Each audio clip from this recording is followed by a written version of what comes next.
Alright, so the iPhone 17 lineup is creeping around the corner, and as usual, the internet's doing its thing. Leaks, rumors, wild guesses, and this time, some of it's actually looking pretty solid. So let's break down what's shaping up so far, because some of this stuff is genuinely unexpected. Starting with something kinda wild, someone digging through the iOS 26 beta found a new wallpaper. Nothing out of the ordinary, until they spotted the screen resolution attached to it, 1260 by 2736. Now, no current iPhone uses that resolution, but guess what? That lines up exactly with the rumored iPhone 17 Air, this super slim 6.6-inch model Apple's supposedly been working on. We've heard whispers for months, but this is the first real hint baked right into Apple's own code. So yeah, it's looking more real by the day, and it might be landing as early as September. But wait, there's more. Apple's apparently cooking up a new MagSafe charger, and this one supports the Qi 2.2 standard. Translation: way faster wireless charging. We're talking up to 50 watts, which is nearly double the current iPhone speeds.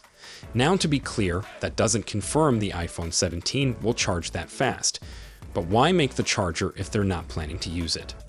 Plus, all that talk about reverse wireless charging your AirPods or Apple Watch just by laying them on your phone, might finally become real. Maybe. No promises. Back to the iPhone 17 Air for a second. Yeah, it's gotta be light. Like feather light. Around 145 grams. But there's a catch. Apple apparently had to shrink the battery weight down to make that happen. It's rumored to be 2800 mAh, which, yikes, that's iPhone 12 levels. The workaround?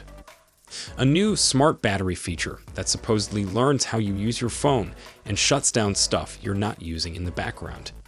In theory, it should stretch out your battery without you even noticing.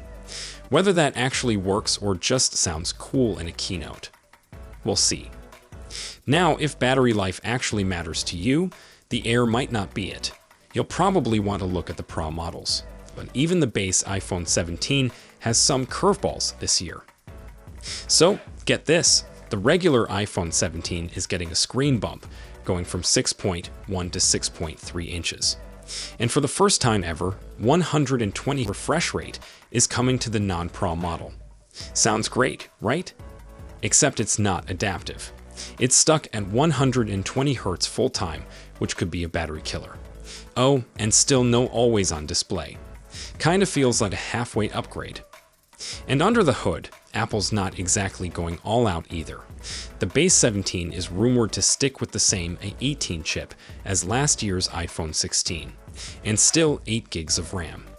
Meanwhile, the higher-end 17s are jumping to 12 gigs for some of the new features. So yeah, the regular iPhone 17 feels more like a dressed-up iPhone 16 than anything truly new. Wouldn't be surprised if they even call it something else just to avoid confusion. But hey, at least we're getting new colors. Word is, purple and green are in testing for the base model, and if history repeats, purple's probably gonna be the one Apple pushes hardest. People love a purple iPhone. Over on the Pro side, we're getting a throwback blue, kind of like that sky blue from the iPhone 13, but with a sleeker finish. Otherwise, it's the usual suspects: black, white, gray. Now, a few more Pro details worth mentioning. There's talk of the dynamic island shrinking a bit this year. Rumors are all over the place, but one of them says Apple's using a new lens setup to pull it off.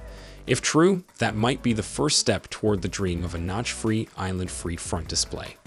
Fingers crossed. And finally, the camera. This one's gonna spark some debate.